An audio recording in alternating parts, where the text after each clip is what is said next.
अस्सलाम वालेकुम वरहमतुल्लाहि वबरकातुहू।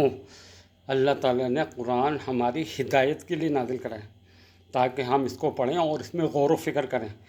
इसके अंदर कुरान में गौर व फ़िक्र अल्लाह ताला ने यह भी नहीं कहा, मतलब जो है आप कुरान को मतलब खाली मतलब समझिए, ट्रांसलेट आपने पढ़ लीजिए और आगे बढ़ जाएगी।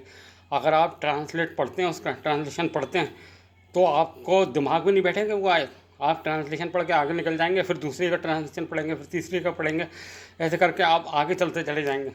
लेकिन आप उसमें अल्लाह ताला ने ये बताया, अफ़ला यतदब्बरूनल कुरान, कुरान में गौर व फ़िक्र करो। कुरान का मतलब ऐसी नहीं है कुरान, मतलब जो है इसमें गौर व फ़िक्र करने के लिए बताया। और अल्लाह ताला ने ये कहा, जो मेरी आयतों पे गौर व फ़िक्र करते हैं और रोते हैं और सिजदे में गिर पड़ते हैं, थोड़ियों के बल गिर पड़ते हैं। अल्लाह ताला ने कुरान में फरमाया थोड़ियों के बल गिर पड़ते हैं। तो अल्लाह ताला तो और रोते हैं। कौन रोता है आज के ज़माने में? आदमी को मर जाता है, वो भी कमाने वाला मर जाता है तब रोता है, और नॉर्मल आदमी भी अगर मर जाए तो भी नहीं रोता आदमी। तो रोते हैं, जबकि उसको रोने से कोई फ़ायदा नहीं है, वो तो मर गया, उसको रोने से। लेकिन अपनी आखिरत जो, तो मतलब जो कई बार मरोगे, अगर आपने गुनहगार मरे और बुरे अमल करते हुए मरे और आपने कुरान के मुताबिक अपनी ज़िंदगी नहीं गुजारी, तो वो कई बार मरना होगा। वो तो एक बार ही मरा है, आप रो रहे हैं जिसके लिए रो रहे हैं, वो तो एक बार ही मरेगा। जो अपनी तकलीफ़ के लिए रो रहे हैं वो एक बार ही है, लेकिन आप हमेशा जहन्नुम के अंदर कितने बार मरेंगे और कितने बार ज़िंदा किए जाएंगे। तो अल्लाह ताला ने कुरान इसीलिए फरमाया, कुरान पे गौर व फ़िक्र करो। अफ़ला यतदब्बरूनल कुरान, क्या ये लोग कुरान पे गौर व फ़िक्र नहीं करते हैं? कुरान पे गौर व फ़िक्र, अभी अल्लाह का डर बैठेगा, जब भी अल्लाह का डर बैठेगा। आज जो ज़िल्लत और रुसवाई है वो यही वजह है। और हमने पूरी दुनिया की सारी किताबें समझ के लिए पढ़ी जाती, सारी किताबें, लेकिन एक कुरान ही ऐसी किताब है जिसको जो है समझा नहीं जाता, रटा जाता है, और सारी किताबों को समझा जाता है। पूरी दुनिया की सारी किताबें वो समझी जाती हैं अपने, और कुरान को हम रखते हैं, कुरान को। जबकि कुरान को सबसे ज़्यादा समझने की ज़रूरत है और सबसे ज़्यादा गौर व फ़िक्र करने की ज़रूरत है। सबसे ज़्यादा, सबसे दुनिया की सबसे आला किताब, सबसे बेहतरीन किताब, सबसे अच्छी किताब, इसको समझने की ज़रूरत है और इसको हम रटते हैं। और जबकि और किताबों को समझने के लिए पढ़ा जाता है, समझते हैं, और हम कुरान को रटते हैं। अल्लाह ताला हमारे ऊपर रहम फरमाए, मतलब जो, और हमने कुरान को बिल्कुल ही छोड़ दिया अपने। कुरान, या बहुत से लोग तो मुर्दों पे पढ़ते हैं अपने, जबकि मुर्दों को कुरान की ज़रूरत नहीं है, हिदायत की ज़रूरत जिंदों को है, मुर्दों को नहीं है हिदायत की ज़रूरत। उनको तो दुआई मफ़रत की ज़रूरत है। इसलिए अल्लाह ताला ने फरमाया कुरान पे गौर व फ़िक्र करो। अफ़ला यतदब्बरूनल कुरान, अपने क्या ये लोग कुरान पे गौर व फ़िक्र नहीं करते हैं? सूरत अश-शुअरा के अंदर अल्लाह ताला ने पैगम्बरों को किस्से बयान करें, तो पैगम्बरों को किस्से बयान करके एक छोटी सी आयत बताइए, इन्ना फ़ी ज़ालिका लाया, इन्ना फ़ी ज़ालिका लाया वहाँ कान अक्सरुहुम मोमिनीन, बेशक इसमें निशानी है। अल्लाह ताला ने उसके अंदर बताया बेशक जो किस्सा बयान करा निशानी है, किस्से कहानियाँ नहीं है, ये निशानी है, इसमें कुछ ना कुछ निशानी है। तुमको किस्से वो पढ़ोगे, उनको देखोगे और अपने उस किस्से में गौर करोगे तो पता लगेगा तुम्हें कि इन्होंने कैसी नाफरमानियाँ की और अल्लाह ताला ने कैसी इनके नेमतें अता फरमाई, और फिर अल्लाह ताला ने इनको तबाह बर्बाद करा, इनको तबाह बर्बाद करा। अल्लाह ताला ने बड़ा ख़ास उसके अंदर फरमाया कि इसमें गौर व फ़िक्र करो, और हम गौर व फ़िक्र ही नहीं करते हैं अपने कुरान के अंदर। कुरान पढ़ते ही नहीं हैं, आधे तो पढ़ते हैं तो यालमून तालमून करते हैं, रट्टू तोता बना दिया कुरान को, जबकि कुरान पर गौर व फ़िक्र करने की चीज़ है। अल्लाह का डर बैठे, अल्लाह तो चाहता है कि मेरा डर बैठे लोगों के दिलों में अपने। भाई जब डर बैठेगा तो अल्लाह, इंसान इबादत करेगा, गौर व फ़िक्र करेगा अपने। अल्लाह की आयतों पे गौर व फ़िक्र करो अपने, देखो अल्लाह ताला ने क्या नाज़िल करा है। कोई ऐसे नहीं है, कोई मामूली चीज़ नहीं है, इसका एक सिरा बंदे के पास है और एक सिरा अल्लाह के पास है। इतनी बेहतरीन किताब है ये अपने। इसके ज़रिए उस सिरे के ज़रिए से अल्लाह ताला के करीब पहुंच जाता है आदमी, क्योंकि जिसके एक सिरा बंदे के पास है, एक सिरा अल्लाह के पास है, तो उसको सिरे को पकड़ ले तो धीरे धीरे करके अल्लाह के करीब पहुंच जाएगा। लेकिन हम कुरान को छोड़, आज दुनिया के अंदर जो ज़िल्लत और रुसवाई है, जो कुटाई हो रही है, जो मार कुटाई हो रही है, अल्लाह की कसम अल्लाह हमारा दुश्मन नहीं है और हमारे दुश्मनों को अल्लाह दोस्त नहीं है। अच्छी तरह से दिमाग में बैठा लो, अल्लाह हमारा दुश्मन नहीं है और हमारे दुश्मनों का दोस्त नहीं है। लेकिन हम अपनी हरकतों से बात नहीं आते हैं अपने, और हमने कुरान को उठा के रख दिया, कुरान को पढ़ना ही नहीं जानते। यहूद और नसराना ने तो अपनी किताबें बदल दी और हम किताब को बदल नहीं सकते।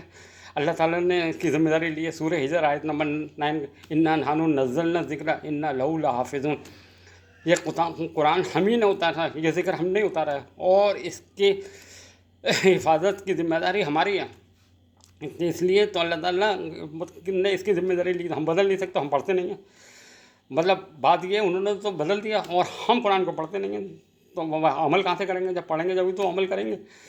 تو اللہ کا عذاب تو نازل ہونا ہے۔ اللہ تعالیٰ نے قرآن اسی لیے اتارا تھا کہ غور و فکر کریں، پوری انسانیت کے اتارنا، اور ہمارا حق تو زیادہ بنتا ہے، ایمان والوں کو حق تو زیادہ بنتا ہے کہ قرآن پہ غور و فکر کریں، قرآن پہ دیکھیں اللہ کیسی کیسی آیتیں نازل فرمائی ہیں اللہ تعالیٰ نے، کیا مطلب ہے ان آیتوں کا نازل کرنے کا، کیا مطلب ہے، کیا چاہتا ہے اللہ تعالیٰ۔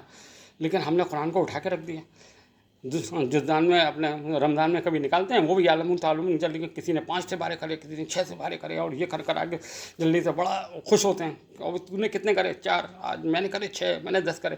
ارے بھائی سمجھ تو صحیح، چاہے ایک آیت پڑھ لیکن غور و فکر کر اللہ کی اتنی عظیم کتاب پہ غور و فکر کر۔ اب دنیا کی کتابوں پہ پڑھ کے تم اچھے مارکس لانے کی کوشش کرتے ہو، اور یہ کتاب پڑھ کر کے اب کو جنت ملنی ہے اپنے، اور اس سے دور رہ کر کے جہنم ملنا ہے۔ وہ قرآن کو پڑھ کے سمجھ کے عمل کرنے کے بعد اللہ تعالیٰ آپ کو جنت دے گا، اور آپ اس سے دور ہی رہو گے تو ظاہر سی بات ہے برے کام کرو گے، اللہ سے دور ہو گئے، اللہ کے رسول سے دور ہو گئے تو جہنم کی طرف جائے گا آدمی اپنے۔ اللہ تعالیٰ نے تو یہ ایگزام کی تیاری کے لیے، قرآن ہمارے ایگزام کی تیاری کے لیے، آخرت کا ایگزام جو ہے جو دنیا میں اللہ تعالیٰ نے جو ہمارا ایگزام چل رہا ہے آخرت کا، تو اس کی تیاری کے لیے اللہ تعالیٰ نے قرآن نازل کرا، قرآن اور رسول کو بھیجا ہے اپنے تب ہماری نبی حضرت محمد صلی اللہ علیہ وسلم نے حجۃ الوداع کے موقع پر یہی کہا تھا کہ میں تمہارے بیچ میں 2 چیز چھوڑے جا رہا ہوں، ایک اللہ کی کتاب قرآن اور اپنی سنت، اپنے جو حدیث کی کتابیں، تو ان کو مضبوطی سے پکڑو گے تو کبھی بھی گمراہ نہیں ہوگے، کبھی بھی کامیاب نہیں ہوگے، کبھی بھی ناکام نہیں ہوگے، ہمیشہ کامیاب رہو گے، دنیا میں بھی اور آخرت میں بھی کامیاب رہو گے۔ تو یہ ہمارا امتحان چل رہا ہے، اور امتحان کی تیاری کے لیے 2 چیزیں ہیں، ایک اللہ کا قرآن اور نبی کی سنت، اس کو مضبوطی سے پکڑ لو، کبھی گمراہ نہیں ہوگے۔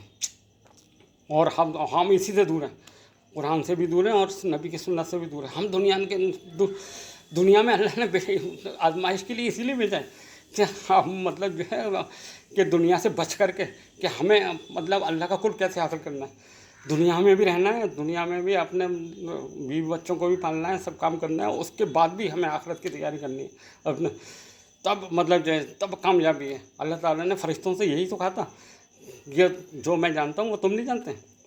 اس قال ربک للملائکۃ انی جاعل فی الارض خلیفہ، اللہ تعالیٰ نے کہا میں دنیا کے اندر خلیفہ بنانے والا ہوں، مطلب اپنا آدم علیہ السلام کو بھیج کے بنی آدم کو مطلب کی نسل تیار کرنے والا ہوں۔ تو انہوں نے یہ کہا تھا کہ اللہ تعالیٰ ایسی قوم کو کیوں پیدا کرتا ہے جو دنیا میں فساد کرے۔ اس قال ربک للملائکۃ انی جاعل فی الارض خلیفہ قالوا اتجعل فیہا من یفسد فیہا من یسفک الدماء ونحن نسبح بحمدک نقدس لک قال انی اعلم ما لا تعلمون۔ تو اللہ تعالیٰ نے کہا فرشتوں سے جو میں جانتا ہوں وہ تم نہیں جانتے، تو بات بھی صحیح ہے، کیونکہ فرشتے صرف عبادت ہی کر رہے ہیں، ان کو بیوی بچے پالنے کا وہ نہیں ہے ان کے پاس اب نا کہ بیوی بچے پال رہے ہیں، کہ بیویاں رکھ رہے ہیں، کہ کام پہ جا رہے ہیں، یہ کر رہے ہیں، کوئی رکوع میں ہے تو کوئی سجدے میں ہے، کوئی کسی میں ہے، تو لیکن ان کے پاس کوئی ذمہ داری تو نہیں ہے۔ لیکن انسان کو ذمہ داری دے کر کے بھی اس کے بعد بھی یہ دکھائے کہ یہ عبادت بھی کرتے ہیں میری، اپنے جو تم جانتے ہو وہ نہیں جانتے۔ تو اللہ تعالیٰ نے قرآن سورہ بقرہ کے اندر یہی چیز بتائی ہے آیت نمبر 24 کے اندر، اور وہ کچھ نام سکھا کر کے آدم علیہ السلام کو کہا بتاؤ، تو انہوں نے بتا دیے، تو فرشتوں سے کہا تم بتاؤ، فرشتوں نے کہا قالوا سبحانک لا علم لنا الا ما علمتنا انک انت العلیم الحکیم، یا اللہ تیری ذات تو پاک ہے، جتنا ہمیں تو نے علم دیا ہے اتنا ہی ہے۔ تو اس لیے اللہ تعالیٰ نے فرشتوں سے سیدھا کرا دیا۔ اب تو کیا مطلب جو ہے بھائی کتنی بڑی فضیلت ہے، اشرف المخلوقات بنایا انسان کو، ساری دنیا کے جانور پیڑ پودے سب انسان کے قبضے میں کر دیے، ساری چیزیں انسان کے قبضے میں کر دی، اور پھر بھی انسان ناشکرہ بنا ہوا ہے۔ ساری چیزیں دنیا کی نباتات ہر چیز، کیا پھل لے لو، سبزی لے لو، مسالے لے لو، کیا چیز نہیں کھا رہے آدمی، دنیا اللہ کی نعمتیں کیا نہیں استعمال کرتے، اور پھر بھی ناشکرہ بنا ہوا ہے اپنے۔ تو اللہ تعالیٰ نے دنیا کی چیزیں دی ہیں ہمیں اپنے، وَإِن تَعُدُّوا نِعْمَتَ اللَّهِ لَا تُحْصُوهَا، اللہ کی نعمتیں شمار کرنے چاہو گے تو شمار نہیں کر پاؤ گے۔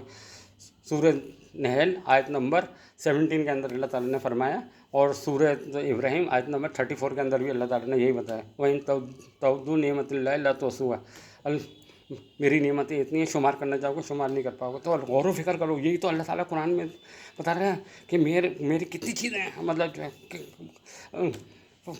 वबी आई आल रब्बे को मात कदीमान, अब मेरी किन किन नेमतों को झुटलाओगे। तो इसलिए अल्लाह की नेमतों का और सबसे बेहतरीन कुरान है। कुरान सबसे बढ़िया, जितने भी ज़िक्र हैं, सुभान अल्लाह, अल्हम्दुलिल्लाह, अल्लाहु अकबर, जितने भी दुनिया में ज़िक्र हैं, सबसे बेहतर ज़िक्र कुरान है, सबसे बेहतर। कुरान का एक सिरा बंदे के पास है, दूसरा सिरा अल्लाह के पास। तो इसलिए इस कुरान को मजबूती से थाम लो, कभी गुमराह नहीं होंगे। अल्लाह ताला हम सबको हिदायत दे।